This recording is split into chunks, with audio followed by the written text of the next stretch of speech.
मैं अभिजीत, उजागर न्यूज से। कहते हैं शिक्षा और स्वास्थ्य किसी भी देश के विकास के दो स्तंभ होते हैं, लेकिन क्या हो अगर इसे व्यापार बना लिया जाए? क्या यह किसी नागरिक के मूलभूत अधिकारों के साथ खिलवाड़ नहीं होगा?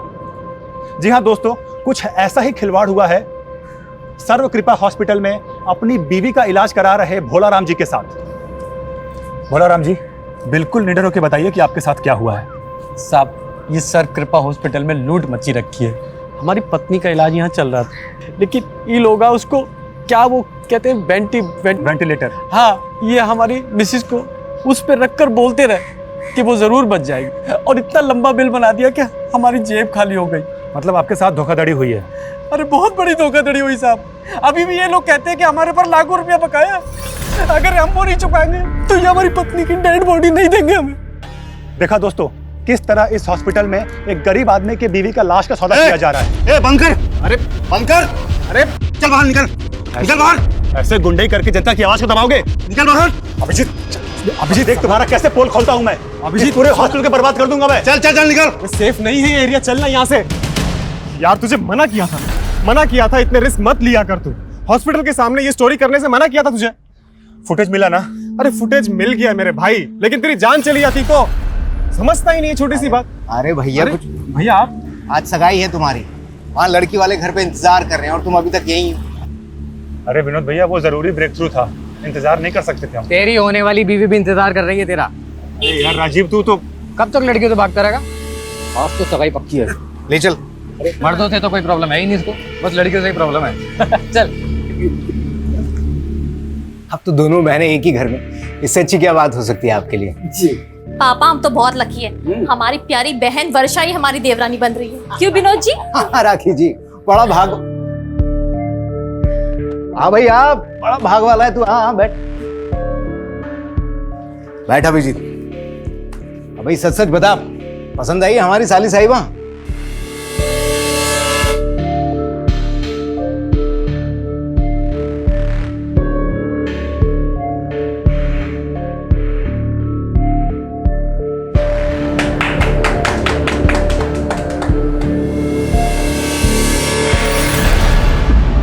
माँ, हमको लगता है कि हमें शादी वादी के लिए नहीं बने हैं। अभी भैया भाभी के कहने पे जबरदस्ती सगाई तो कर ली, लेकिन तुम तो जानती हो ना हमारी दुविधा।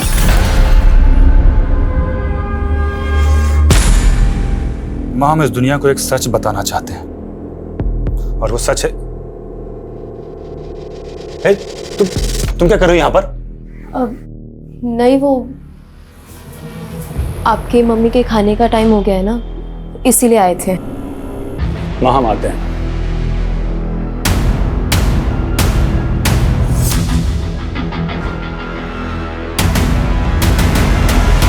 हम अक्सर सच्चाई से भागते हैं। उम्र के हर पड़ाव पर कोई न कोई एक ऐसा सच जरूर होता है जो शायद हम सबसे छुपा लेते हैं। दरअसल मैं सबको एक आईना दिखाना चाहता हूँ, एक ऐसा आईना जिसे देखकर हम फैसला करें कि आज हम कहाँ खड़े हैं। आने वाली 15 जून को रात 9:55 पे मैं आपको ऐसे ही कड़वी हकीकत से रूबरू करवाने वाला हूं, जिससे शायद अब तक का सबसे बड़ा पर्दाफाश होगा।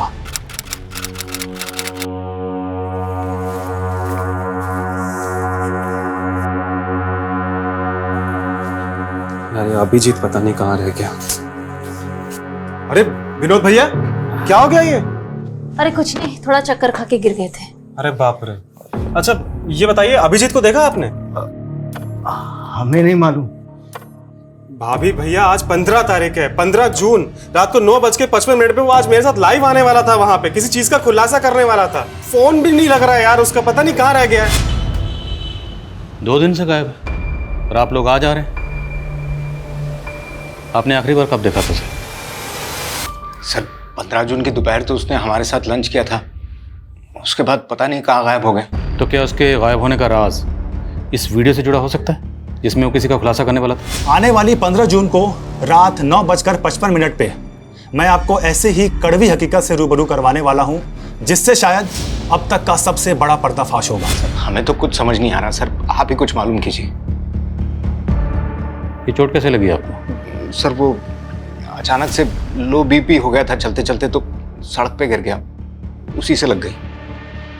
अभिजीत ने ये वीडियो कहाँ रिकॉर्ड किया था? सर अभिजीत ने 1 साल पहले ही सोशल मीडिया पे उजागर न्यूज़ नाम से एक चैनल खुला था, उसके लाखों में फॉलोअर्स हैं और उसके 15 जून के खुलासे वाले वीडियो इनविटेशन को भी लाखों हिट्स मिले। हैरानी इस बात की है कि अभिजीत के कैमरामैन तो कहीं नहीं पता कि 15 जून को वो क्या खुलासा करने वाला था। कहीं उसके गायब होने की कहानी का इस खुलासे से कोई ताल्लुक तो नहीं? लग तो ऐसा ही रहा सर। अगर ऐसा है तो हमारे लिए जानना ज़रूरी है कि 15 जून को वो क्या खुलासा करने वाला था। उसका लैपटॉप, ईमेल आईडी की डिटेल्स, कॉल रिकॉर्ड सब निकलो। लेट्स फाइंड आउट कि अभिजीत ने आखिरी बार किससे और क्या कम्युनिकेट किया था। Okay sir.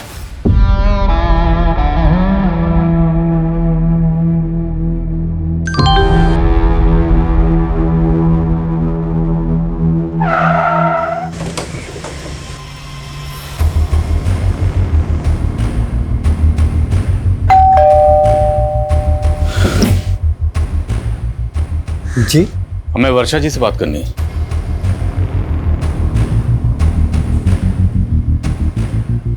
वर्षा जी, 15 जून की शाम को अभिजीत की फोन पर आखिरी बार बात आपसे हुई थी। उसके बाद से वो लापता। आपकी अभिजीत के साथ फोन पर क्या बात हुई थी? आई एम सॉरी वर्षा जी, लेकिन हम आपसे शादी नहीं कर सकते। ऐसा ऐसा क्यों बोल रहे हैं अभिजीत? वो हम आपको वजह भी नहीं बता सकते वर्षा जी। बस इतना समझ लीजिए कि इसी में आपकी भलाई है। सर ऐसा हो ही नहीं सकता, अभिजीत ने खुद शादी के लिए हाँ किया था। तो क्या आपकी साली वर्षा झूठ बोल रही है? राकेश जी, आप अपनी छोटी बहन वर्षा के बारे में क्या कहेंगे? सर हमारे बहन में कोई कमी नहीं थी, सारी कमी अभिजीत में है। अब कहना क्या चाहती हैं? अब हमें लग रहा है कि अभिजीत शायद इस वजह से भागा होगा ताकि वो हम लोगों को फेस ना कर पाए कि उसने रिश्ता क्यों तोड़ा। अभिजीत 15 जून की रात को कोई बड़ा खुलासा करने वाला था लाइव आकर, और आपको लगता है कि इतना निडर पत्रकार इस वजह से गायब हो गया? नहीं सर, राखी के कहने का ये मतलब नहीं है। दरअसल हम लोगों को भी ये सुनकर बहुत धक्का लगा कि अभिजीत ये रिश्ता तोड़ना चाहता था। सर एक मिनट, बिरदास चौक पे लाश मिली है।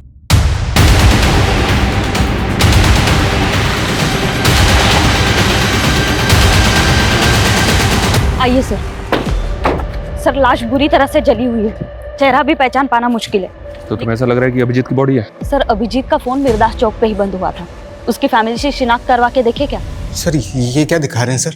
देखिए, हम मानते हैं कि बॉडी बुरी तरह से जली हुई है, पर हमारे लिए बॉडी की शिनाख्त करवाना बहुत ज़रूरी है। पर हमें इनकी बॉडी से ये चेन और ये अंगूठी मिली है। ये अंगूठी तो अभिजीत की सगाई की अंगूठी है सर, और ये चेन भी अभिजीत की है सर। ये भी अभिजीत की कलाई पे ही था। सर पीएम रिपोर्ट के हिसाब से पहले अभिजीत को बुरी तरह से पीटा गया। लेकिन सर किलर ने ऐसा क्यों किया? इसलिए कि उसको आइडेंटिफाई नहीं किया जा सके। अगर ऐसा था तो फिर अभिजीत की बॉडी पर उसकी चेन और अंगूठी इंटैक्ट क्यों था? यहाँ तक कि उसके बाजू पे जो टैटू था वो भी उसके भाई ने आइडेंटिफाई किया। पहचान मिटाने की कोई कोशिश नहीं की गई। किलर ने अभिजीत को जिंदा जला दिया सर। ऐसा लग रहा है जैसे किलर की अभिजीत के साथ कोई गहरी रंजिश थी। अभिजीत के लैपटॉप से क्लू मिला? साइबर टीम अभिजीत के लैपटॉप और मोबाइल का डेटा रिकवर करी है सर। लेकिन सर अभिजीत का फोन पिछले कई दिनों से अतुल नगर में काफी एक्टिव था। अतुल नगर में कहाँ जाता था ये तो नहीं पता, लेकिन अतुल नगर में जितने भी सीसीटीवी हैं सबकी फुटेज मंगा रहा हूँ। और अभिजीत का कैमरामैन प्रथमेश, उसने कुछ बताया? नहीं सर, उसे इस बारे में कुछ नहीं पता।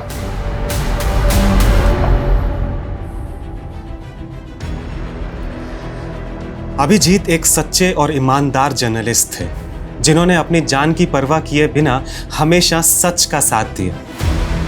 मैं उनका फॉलोअर ही नहीं, मैं उनका सबसे बड़ा फैन भी हूं। मैं आपसे वादा करता हूं, अभिजीत ने जो काम शुरू किया था अब उसे मैं पूरा करूंगा, चाहे उसके लिए मुझे सच्चाई ढूंढने के लिए पाताल लोक ही क्यों ना जाना पड़े, लेकिन सच्चाई को उजागर मैं करके रहूंगा। सर 24 मई की अतुल नगर की एक फुटेज मिली है, ये देखें सर। इसमें अभिजीत लड़कियों का पीछा करता हुआ दिख रहा है। कौन है लड़की? मैं पता करवा रहा हूँ सर। लेकिन सर ये अभिजीत लड़कियों का पीछा क्यों कर रहा होगा? मेरा मतलब एक तरफ इसकी मंगेतर का कहना है कि ये उससे शादी नहीं करना चाहता था, और दूसरी तरफ इन लड़कियों के पीछे। सर कहीं कोई अफेयर का तो चक्कर नहीं? तो ये चक्कर क्या है ये तो इन लड़कियों से मिलने के बाद ही पता चलेगा। आंटी वो अभिजीत जी आप। पुष्पा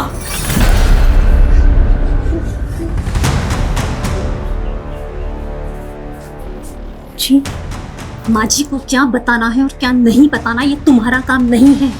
तुम जाओ। हम उन्हें वो अभिजीत जी हम देख लेंगे। तुम जाओ यहाँ से। और हाँ, अब से काम पे मत आना। जी अब हम तुम्हें अफोर्ड नहीं कर सकते। हमारी माँ का ख्याल हम खुद रखेंगे। तुम जाओ।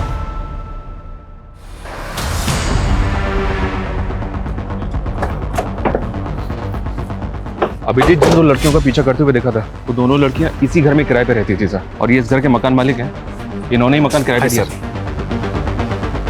नाम क्या था दोनों लड़कियों का? सर बड़ी वाली का गीतांजलि और छोटी वाली का चंचल था। दोनों सगी बहनें थी। आप कहाँ हैं? सर वो लोग तो 10-12 दिन पहले अचानक घर खाली करके चले गए थे। रहने वाली कहाँ की थी? रेंट एग्रीमेंट में उनका नेटिव एड्रेस होगा। रेंट एग्रीमेंट तो नहीं बनाया, लेकिन हाँ वो बिहार की रहने वाली थी। तुम लोग भी ना, हम लोग बार बार गाइडलाइन जारी करते हैं कि बिना पुलिस वेरिफिकेशन के मकान किराए पर नहीं देना, पर सुधरोगे नहीं तुम लोग। सर गलती हो गई। लड़कियां करती क्या थी? सर वो घरों में मेड का काम करती थी। कहाँ, किस घर में? सर वो तो नहीं मालूम। लड़कियों के फ़ोन नंबर तो होंगे आपके पास? सर उनके पास फ़ोन्स भी नहीं थे। जी सर, मैं अपडेट करता हूँ। जय सर, एक BN मेड सर्विसेज नाम की एजेंसी है, इसने चंचल और गीतांजलि इन दोनों का फोटो आइडेंटिफाई किया है। ये दोनों लड़कियां इसी एजेंसी के थ्रू काम पे लगी थी। BN made agency.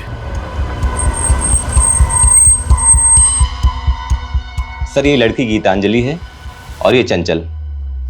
ये दोनों बहनें बहुत मेहनती थी, कभी भी किसी क्लाइंट की कोई शिकायत नहीं आई।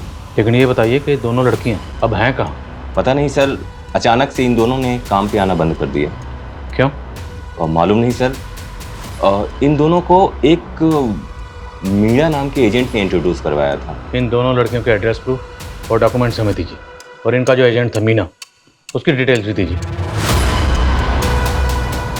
सर ये एजेंट है मीणा। आप सभी जानते हैं कि अभिजीत मेडिकल माफिया के खिलाफ काम कर रहे थे। उसके सारे सबूत अब मेरे पास हैं। ये उन हॉस्पिटल्स की लिस्ट है जिनके पास लाइसेंस ही नहीं, और इनके कितने सारे डॉक्टर्स ऐसे हैं जिनके पास डिग्रीज तक नहीं, जैसे कि doctor Gopal Sharma. Hello doctor Gopal, जो वीडियो मैंने भेजा है तुमको, उसे मैं बहुत जल्दी अपलोड करने वाला हूँ। तुम चाहते क्या हो? सर, कहाँ है? चंचल और गीतांजलि इन दोनों बहनों की आईडी फेक है। क्या? जी हाँ सर, और इन दोनों बहनों का जो एजेंट है मीणा, उसकी भी सारी डिटेल्स फेक निकली। अब इन तीनों का कुछ पता भी नहीं चल रहा है।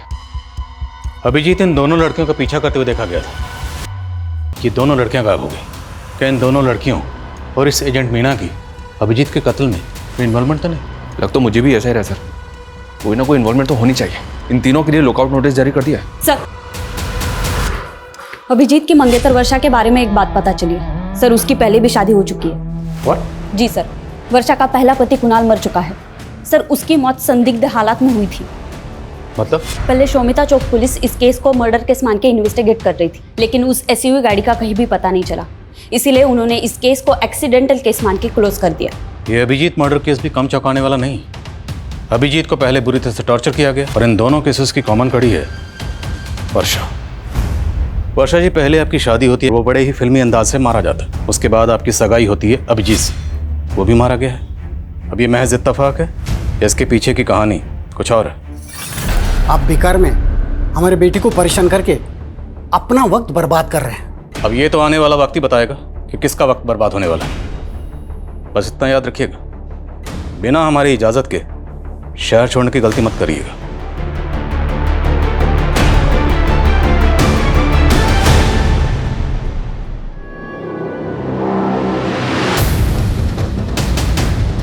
सर,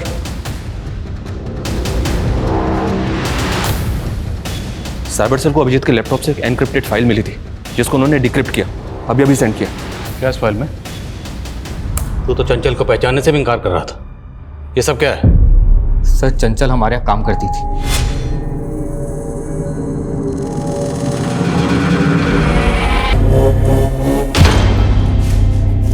अरे साहब, तेरे पीठ के पीछे निशान है। ये क्या है जो तू छिपाती फिरती है? देखना चाहते हो?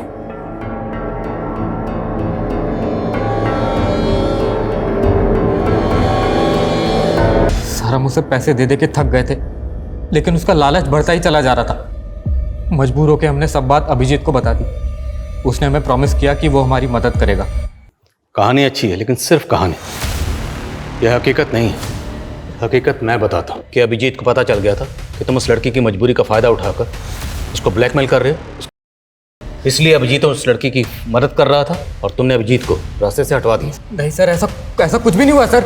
शर्मा, ये ऐसे नहीं समझ रहा, जरा समझाओ इसको अच्छी तरीके से। सर, गीतांजलि, चंचल और मीणा, ये तीनों अभी भी ट्रेस नहीं हो पा रहे हैं और राजीव भी इस बात को एक्सेप्ट नहीं कर रहा है कि उसने लड़कियों के साथ कुछ किया है। लेकिन हाँ सर, वर्षा को इन्वेस्टिगेट करते हुए पता चला कि उसके हाथ भी साफ नहीं है। दरअसल कुणाल की माँ को अभी भी इस बात का शक है कि वर्षा ने इंश्योरेंस के कुछ भी साबित नहीं हुआ तो इंश्योरेंस का सारा पैसा वर्षा को मिल गया और बाद में उसने ये पैसा किसी और अकाउंट में ट्रांसफर कर दिया। किसके अकाउंट में? हाँ, वर्षा ने पैसों की मदद की थी, लेकिन इसमें गलत क्या है? क्या बहन बहन की मदद नहीं कर सकती?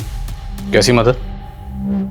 विनोद को करीब 2 साल से बिजनेस में काफी नुकसान हो रहा था। इनका पार्टनर इन्हें बहुत परेशान कर रहा था, पैसे वापस मांग रहा था। विनोद को पैसे वापस देने थे तो वर्षा ने मदद कर दी।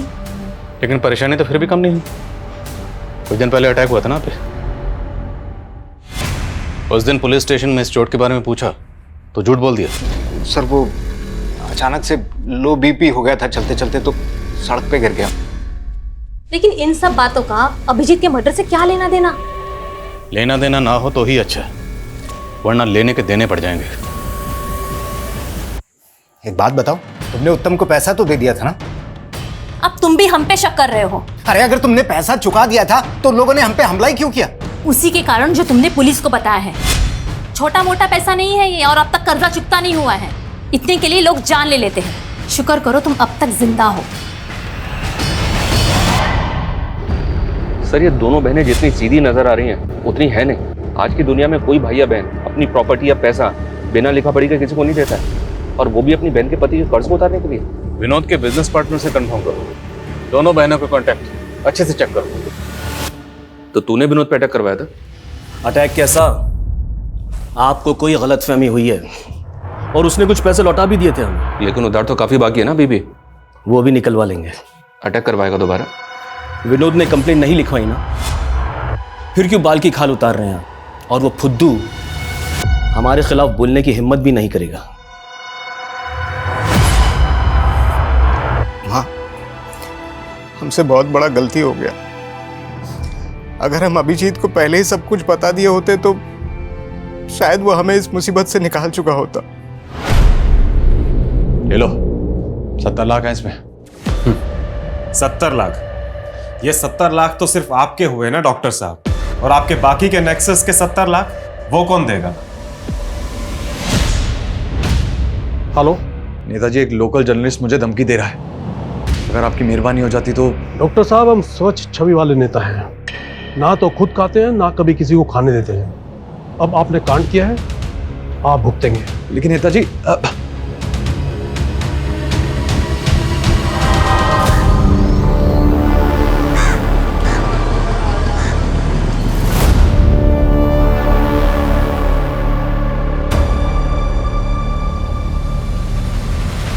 हम थक गए हैं ये करते करते। अभी और कितने खून बहाने पड़ेंगे? ये हमारा तीसरा अबॉर्शन है।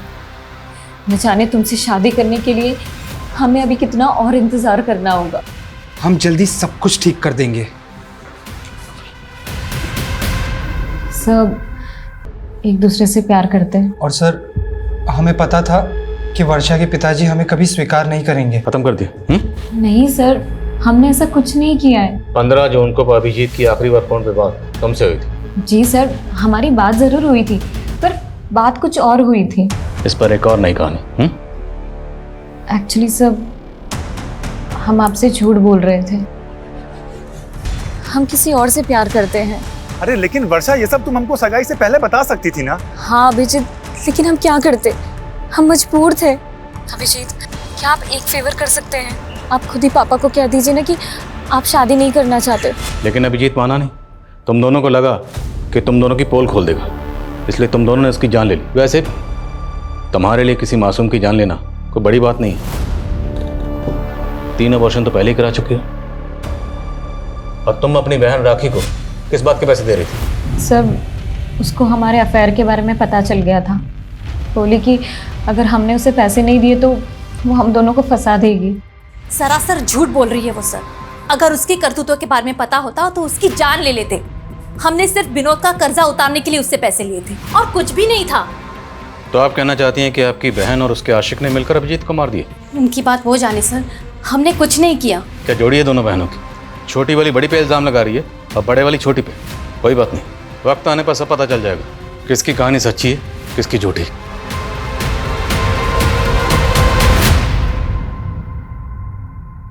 ओ, आपकी सास की केयर टेकर क्या नाम है उसका? पुष्पा। कहाँ वो? हमने उसे काम से निकाल दिया। अब हम उसे अफोर्ड नहीं कर सकते। रहती कहाँ वो? एड्रेस दीजिए। ये बात तो अभिजीत ही जानता था, हमें कुछ नहीं पता।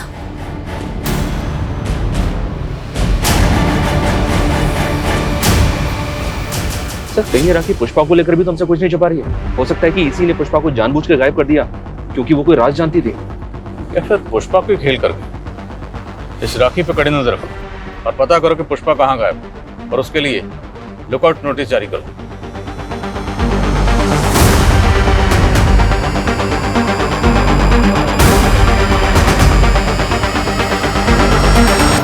सर छत्तीसगढ़ पुलिस से पुष्पा के बारे में एक इन्फॉर्मेशन मिली है। पुष्पा एक बागी ग्रुप की मेंबर है और कई सालों से वांटेड है।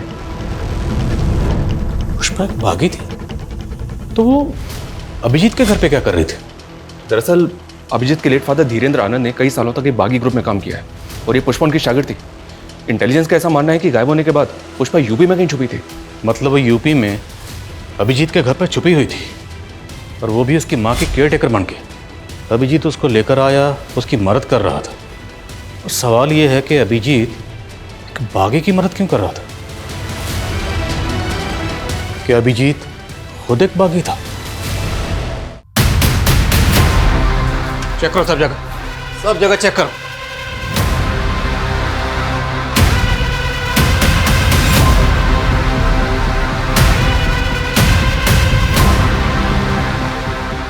सर बहुत गलत कर रहे हैं आप। एक ईमानदार पत्रकार की छवि के साथ में खिलवाड़ कर रहे हैं आप लोग।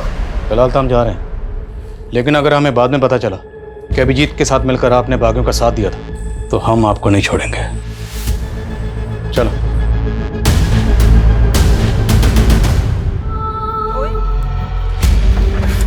हो सकता है ये अभिजीत भी अपने फादर की तरह बागी हो। ये और पुष्पा दोनों किसी सीक्रेट मिशन पर थे। जैसे ही मिशन पूरा हुआ अभिजीत ने अपनी मौत का ड्रामा रचा। उसके बाद वो और पुष्पा दोनों गायब हो गए और इस बात के पूरे चांसेस हैं कि अभिजीत के घर वाले भी उनके इस मिशन में शामिल हों, क्योंकि अभिजीत की बॉडी फिर भी उन्होंने आसानी से आइडेंटिफाई कर ली। कैसे? अब तो बॉडी का डीएनए टेस्ट भी नहीं कर सकते, अंतिम संस्कार हो चुका है। शर्मा, ये केस तो हम सॉल्व करके रहेंगे। उसके लिए चाहे हमें गड़े मुर्दे क्यों ना खाने पड़े। अभिजीत की फैमिली, दोस्त, रिश्तेदार सबके बारे में सब कुछ पता करो। Okay sir.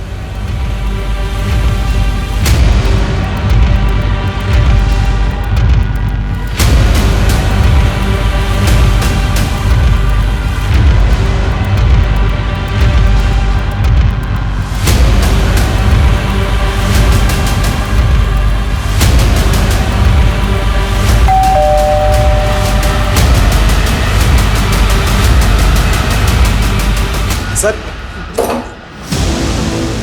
इतना सारा कैश? सर ये मेरा कैश नहीं है सर। तो किसका? सर ये तो अभिजीत का है। अभिजीत के लिए फंड इकट्ठा कर रहा है। आखिर ये अभिजीत करना क्या चाहता है? अभिजीत? सर उसका तो मर्डर हो गया ना। साले अभी बोल रहा है अभिजीत का कैश। सर ये उसी की ईमानदारी का मोल है जो हम बेईमानी से कमा रहे हैं। मैं, राखी और उत्तम साथ में मिलकर के ये काम कर रहे हैं सर। तुम्हारी छोटी बहन वर्षा का नीरज से अफेयर और तुम्हारा अपने पति के बिजनेस पार्टनर उत्तम से अफेयर। अति उत्तम। सर हमारा कोई अफेयर नहीं है। हमने सोचा था कि विनोद उत्तम के साथ बिजनेस करके सेटल हो जाएगा, लेकिन आलसी घाटा करके बैठ गया। ओ मैडम, यहाँ मैं मुनाफा या घाटा जानने के लिए नहीं बैठा हूँ। तुम तीनों ये बताओ कि अभिजीत को क्यों मारा? सर हमने अभिजीत को नहीं मारा है, बल्कि उसकी मौत का फायदा उठा करके हमने सिर्फ डॉक्टर गोपाल शर्मा से पैसे ठगे थे।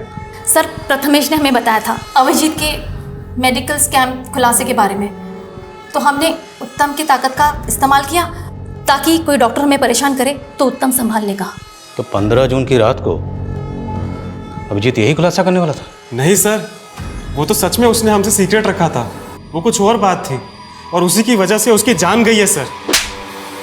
तुम तीनों को तब तक तोड़ेंगे जब तक सच नहीं कबूलोगे। नीलम, तोड़ो इन्हें। डॉक्टर गोपाल की कुंडली निकलवाओ। पूरे चांसेस हैं कि 15 जून को अभिजीत जो खुलासा करने वाला था वो उसी डॉक्टर के खिलाफ हो। हेलो, क्या आप मुझे डिटेल्स मिल कीजिए।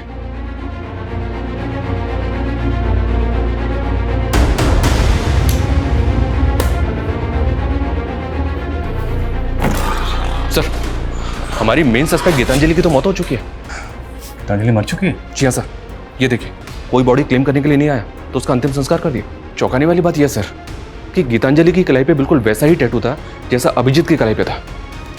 ये देखिए सर। और टैटूज वैसे तो दिखने में सेम है, सिर्फ नंबर और डिजिट्स का फर्क है। क्या ये कोई सीरियल नंबर हो सकता है? और इन टैटूज का हमारे सस्पेक्ट्स में से और किससे कनेक्शन हो सकता है? राजीव, वर्षा, नीरज, राखी, प्रथमेश, उत्तम या फिर पुष्पा? अभिजीत और गीतांजलि के बीच का कॉमन कनेक्शन है राजीव, लेकिन सर राजीव का तो कहना है कि वो इन टैटूज के बारे में कुछ नहीं जानता। पर अभिजीत की कलाई पर वैसा ही टैटू क्यों है जैसा कि गीतांजलि की कलाई पर है? चंचल तो खुद गायब है। सर, चंचल के बारे में हमने अभिजीत को उसके बाद अप्रैल में अभिजीत बिना किसी को बताए 20 से 25 दिन के लिए किसी असाइनमेंट पर बाहर चला गया था। हाँ, अभिजीत अप्रैल में काफ़ी दिनों तक नहीं था और उस दौरान उसने हमको कॉल भी नहीं किया था। मार्च में वो टैटू उसके हाथ में था?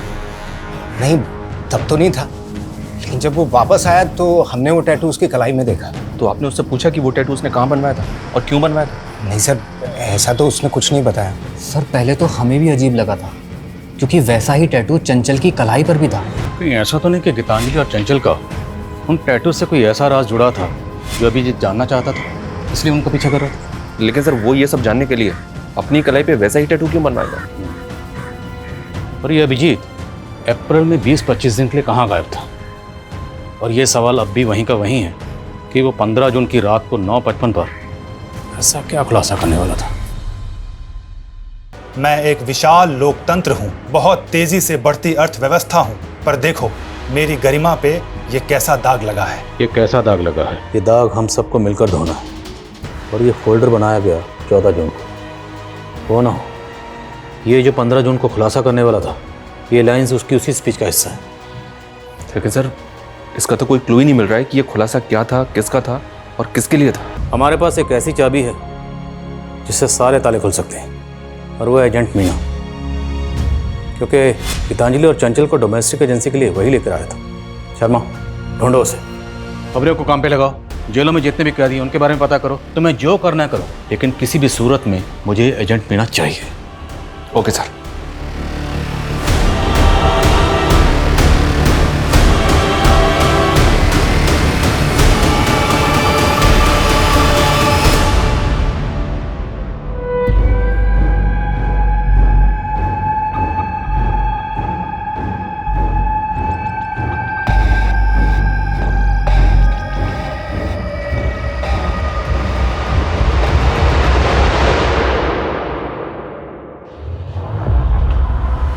मीना, क्या करो? साहब, ये सब लड़के तो बंदो मजदूर हैं। इन्हें तो मैं शहर के बाहर से अपने टेम्पो में लेकर आता हूँ। मेरा काम है इन्हें घरों में काम दिलाना, और अगर कोई गड़बड़ करने की कोशिश करते तो हमको वापस कैंप भेज देते हैं। कैसा कैंप? कहाँ है ये कैंप? कैंप के बारे में मैं कुछ नहीं जानता। ये तो मुझे शहर के बाहर एक जगह पे मिलती हैं सब। कैंप का कोई बंदा लेके आता है इनको। ये सब करवाता कौन है? मालिक कौन है? साहब, इसके बारे में मुझे कुछ नहीं पता। सबसे पहले हमें ये पता करना होगा ये कैंप है कहाँ। इस नेक्सस ने बहुत गहराई तक अपनी जड़ें फैला रखी। ड्रोन कैमरा यूज़ करने की परमिशन निकलो। पूरा शहर, उसके आसपास जितने एरिया, सब जगह स्कैन करो। कोई भी एरिया छूटना नहीं चाहिए।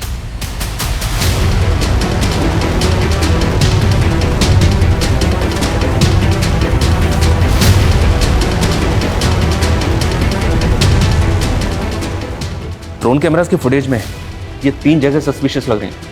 इनकी डिटेल्स निकलवाइए सर। और इन 3 में से एक जगह ऐसी है जहाँ लोगों की मूवमेंट बहुत ज़्यादा सस्पिशियस है। यहीं टारगेट करेंगे। पूरी फोर्स के साथ धावा बोलेंगे। तैयारी करो। Okay sir.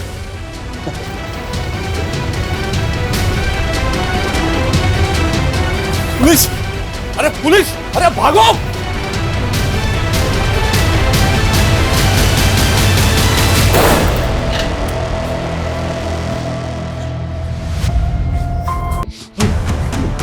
तुम लोगों को बंधुआ बनाकर उन पर जुल्म करते थे। कब से चला ये सब? साहब काफ़ी टाइम से हमारे लोग हर शहर में फैले हुए साहब। अगर हमें कोई अनाथ या कोई मजबूर मिलता था हम इन्हें अपना कैंप में लेके आते साहब। और अब ये बताओ कैंप में उनसे करवाते क्या थे? साहब हम उन्हें बड़ी बड़ी कंपनी और अगर कोई अच्छी लड़की रहती थी तो उन्हें हमें घर में काम पे लगाते थे साहब। जैसे गीतांजलि और उसकी बहन चंचल, है ना? इसलिए हमने कैंप में अच्छा बर्ताव किया, उन लोगों का भरोसा जीत लिया। फिर तुमने राजीव के यहाँ काम करना शुरू कर दिया, उसको ब्लैकमेल किया। हमारी पूरी कमाई तो वो मीना ले जाता था और हमें अपनी जिंदगी शुरू करने के लिए कुछ पैसों की जरूरत थी और इसलिए हमारे पास और कोई रास्ता नहीं था। लेकिन राजीव ने अभिजीत को सब बता दिया। हाँ, लेकिन अभिजीत भैया को ब्लैकमेलिंग से ज्यादा उस गिरोह के बारे में चिंता थी। देखो मुझे पता है तुम लोगों के साथ क्या हो रहा है, मैं तुम्हारी मदद करना चाहता हूँ, लेकिन उसके लिए मुझे तुम्हारे जैसे मजदूर बन के ही उस कैंप में घुसना पड़ेगा और अपने हिडन कैमरे से सब कुछ रिकॉर्ड करना होगा कि वहाँ पर एक्चुअली में हो क्या रहा है। फिर हमने उन्हें वहाँ घुसने में मदद की और वो हमारे कैंप में शामिल हो गए। साहब मुझे शक हुआ कि अटेंडेंस रजिस्टर में गड़बड़ दिखा साहब, और वो कमीना पत्रकार वो मौका देख के भाग गया और गीतांजलि ने उसको मदद की थी कैंप में घुसने के लिए साहब। इसलिए तुम लोगों ने गीतांजलि को मार दिया और उसके बाद जब तुम लोगों को पता चला कि 15 जून को अभिजीत को खुलासा करने वाला है तो उसको भी मार दिया।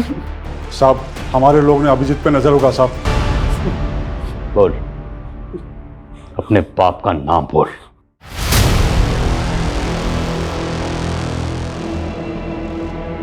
धर्मेंद्र सिंह सर मीटिंग में है। सर चलो। धर्मेंद्र जैसा बड़ा नेता इस नेक्सस का मास्टरमाइंड होगा, ताज्जुब हो रहा है सर। उस फैक्ट्री में तकरीबन 150 औरत मर्द और 50 से ज्यादा इस तरह का दुर्व्यवहार किया जा रहा था। ये जानने के बाद बहुत तकलीफ हो रही है। लेकिन सर पुष्पा का इस गिरोह से कोई लेना देना नहीं, हालांकि वो अभी तक गायब है। सर हमने उसकी रिपोर्ट नेशनल एजेंसी को दे दी है।